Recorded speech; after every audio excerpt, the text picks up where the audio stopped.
दिल्ली का सीलमपुर इलाका एक बार फिर से अपराध की घटना को लेकर सुर्खियों में है, जहां 17 साल के एक हिंदू युवक की चाकू घोंपकर हत्या कर दी गई। युवक पर हमला उस समय हुआ जब वो घर से दूध लेने के लिए निकला था। इस दौरान कुछ लोगों ने उसे घेर लिया और चाकू से हमला कर दिया, जिससे उसकी मौत हो गई। मुस्लिम बाहुल सीलमपुर में पहले भी इस प्रकार की हिंदू हिंसा की खबर सामने आई थी और अब इस नाबालिग की हत्या कर दी गई। अब घटना के बाद हिंदुओं में दहशत है, जहां से हिंदुओं के पलायन की भी बात सामने आ रही है, तो लोग वहीं मदद की गुहार भी लगा रहे हैं। इस मर्डर की घटना के बाद में सीलमपुर में स्थानीय लोगों में भारी गुस्सा है, आक्रोश दिखाई दे रहा सड़कों पर। स्थानीय लोगों ने न्याय की मांग की है और न्याय की मांग करते हुए जमकर प्रदर्शन किया, नारेबाजी की। पुलिस ने मृतक की जो पहचान है वो कुणाल के रूप में की है। सीलमपुर हत्याकांड के मामले में अभी तक किसी की गिरफ्तारी नहीं हुई है। पुलिस अधिकारियों का कहना है कि सीसीटीवी फुटेज और गवाहों के बयान के आधार पर कार्रवाई की जाएगी। आरोपी की पहचान हो गई है, जल्द ही उसे पकड़ लिया जाएगा।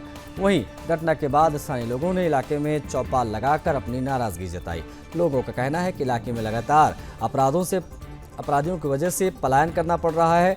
अगर यही चलता रहा तो ये इलाका बांग्लादेश, बंगाल और कश्मीर बन जाएगा। माहौल खराब करने वालों पर योगी मॉडल के तहत बुलडोजर चलना चाहिए। स्थानीय लोगों की माने तो इलाके में गुंडों का आतंक भी बढ़ता जा रहा है। किराएदारों में से कुछ असामाजिक तत्व माहौल बिगाड़ रहे हैं। सीलमपुर में हिंदुओं को जानबूझकर टारगेट किया जा रहा है। मकान बिकाऊ के पोस्टर लोग लगा रहे हैं और पलायन कर रहे हैं। कई जगहों पर तो ताले लटक चुके हैं, लोग पलायन कर चुके हैं। इस 17 साल के बच्चे की हत्या यहाँ पर की गई है। इलाके में जो हत्या के बाद की स्थिति है वो आप देख सकते हैं। लोग नारेबाजी कर रहे हैं, आक्रोश सड़कों पर बड़े पैमाने पर दिखाई दे रहा है। हत्या से स्थानीय हिंदुओं में आक्रोश वो पनप रहा है। मामले की संवेदनशीलता को देखते हुए बड़े पैमाने पर वहाँ पुलिस जाब्ता भी तैनात किया गया। लगातार तमाम नेताओं के पहुंचने का सिलसिला भी जो है वो जारी है। पटवर्धन से विधायक रविंदर सिंह नेगी के पहुंचने की खबर आई। साथ साथ में बताया जा रहा है कि 2:30 बजे तक मनोज तिवारी भी यहां पर पहुंचेंगे।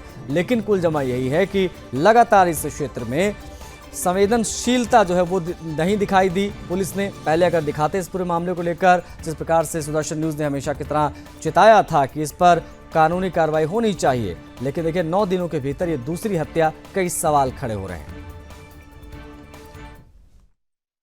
मेरी खुद कमिश्नर पुलिस से बात हुई है। ये लड़का जिसकी उम्र कुणाल और 17-18 साल की उम्र थी, इनके ऊपर चाकुओं से जो हमला हुआ उसके बाद वो जयप्रकाश अस्पताल में ले जाए गए परिवार के द्वारा और ब्रॉड डेड उनको घोषित किया गया।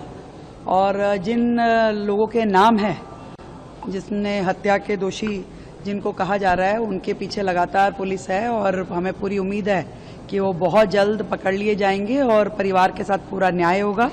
कोई भी किसी भी प्रकार की इसमें कमी छोड़ी नहीं जाएगी। एफआईआर इत्यादि सारी चीजें दर्ज हो चुकी है, पुलिस अपना पूरा काम कर रही है। कल शाम को यहाँ जे ब्लॉक सीलमपुर में एक 17-18 साल के युवक की चाकू से हत्या कर दी गई थी। वहीं के रहने वाले कुछ लोग हैं जिनके ऊपर आरोप लगाया गया है। अभियुक्त की पहचान हो चुकी है और हमारी टीम उनको पकड़ने में लगी हुई है। जल्दी ही उनको पकड़ लिया जाएगा। अभी इन्वेस्टिगेशन जारी है।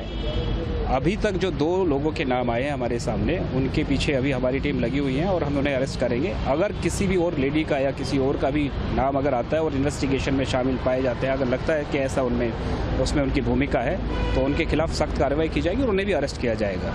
नहीं, इसके लिए हम बिल्कुल आए। दोषियों को हम जो अपराधी हैं उनको सजा दिलाएंगे और बिल्कुल फांसी की सजा दिलाएंगे। जिस तरह के यहाँ के जो स्थानीय यहाँ के पार्षद, यहाँ के विधायक जो ये सह दे रहे हैं और जिस प्रकार का जो कारोबार चल रहा है यहाँ पे, अफीम, गांजा, नशा तस्करी, उस कारोबार की वजह से यहाँ पे हत्याएं हो रही है और इसको बिल्कुल जड़ से खत्म करेंगे।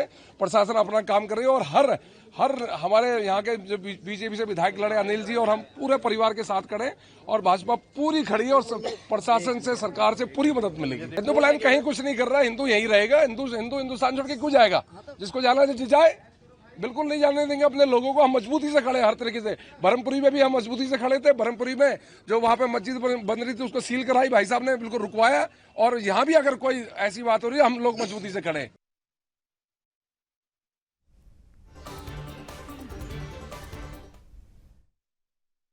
लिक्विडेशन फोर्स जो है यहाँ पर हिंदू लोग जो है प्रोटेस्ट कर रहे थे, लेकिन अभी तक आरोपी का कुछ अता पता नहीं है, वो कहाँ है।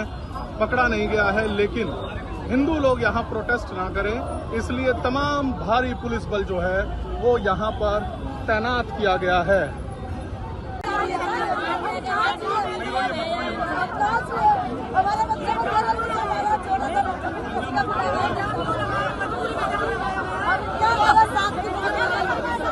तो देखिए पुलिस ही बल्कि यहाँ पर धक्का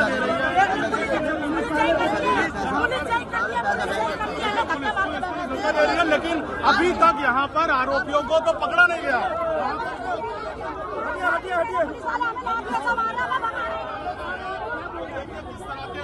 दिल्ली के अंदर हालात बने हुए हैं, हालांकि रैपिड एक्शन फोर्स से लेकर यहाँ पर तैनात किया गया है, लेकिन सवाल यही है कि नॉर्थ ईस्ट दिल्ली के अंदर कहां से ये अवैध हथियार आ रहे हैं, कहां से इतना हौसला ये बढ़ रहा है कि लगातार हिंदुओं की हत्या यहाँ पर हो रही है। हमने बताया कैसे यहाँ पर महिलाएं लगातार कह रही है कि 2012 के अंदर भी हत्या हुई थी और इसी नॉर्थ ईस्ट दिल्ली के अंदर हमने बताया था 9 दिन के अंदर ये दूसरी चाकुओं से निर्मम तरीके से हत्या की गई है। देखिए सागर कुमार, सुदर्शन न्यूज, दिल्ली।